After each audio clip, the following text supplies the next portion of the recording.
ડભોઈ દર્ભાવતીના લોકપ્રિય ધારાસભ્ય શૈલેષ મહેતા ત્રીજી વાર ડિજિટલ ક્રાઇમનો ભોગ બન્યા છે। આ વખતે તેમના નામનું ફેસબુકનું ફેક પેજ એટલે કે ડમી પેજ બનાવવામાં આવ્યું છે।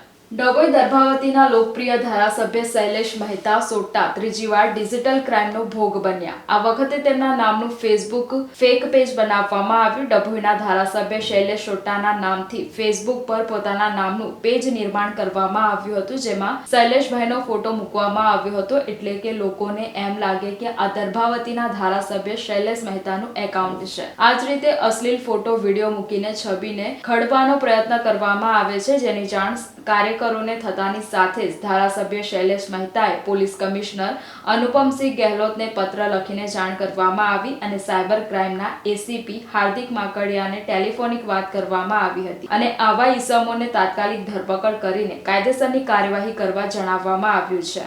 ગઈકાલે ફેસબુક પર મારા નામનું ફેક એકાઉન્ટ સ્પેલિંગ મિસ્ટેકને લીધે ધ્યાન પર આવ્યું। અમારા ડભોઈના કાર્યકરો દ્વારા મને ઇન્ફોર્મ કરવામાં આવ્યું કે તમારા ફેસબુક એકાઉન્ટમાં સ્પેલિંગ મિસ્ટેક છે નામમાં, એટલે મને સ્ક્રીનશોટ મોકલ્યો।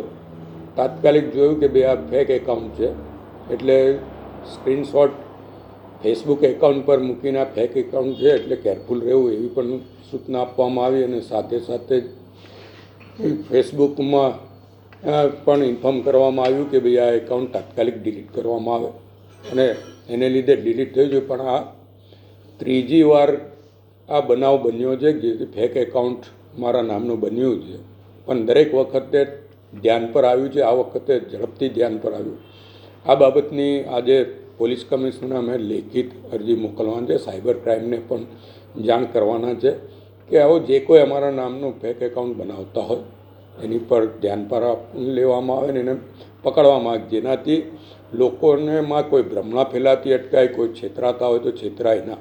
કારણ કે આવા ઘણા બનાવો બને છે કે કોઈકના નામથી પૈસા માંગવામાં આવે છે, મોટા અધિકારીઓ, મિનિસ્ટરો, ધારાસભ્યોના ફેક એકાઉન્ટ બનાવીને વોટ્સઅપ દ્વારા પણ રૂપિયા માંગવામાં આવે છે, મેસેન્જર દ્વારા પણ મેસેજ મોકલીને ખોટી માંગણીઓ કરવામાં આવે છે। ત્યારે એવો કોઈ બનાવ ના બને એના માટે અમે આજે પોલીસ કમિશનરને આ બાબત જાણ કરવાના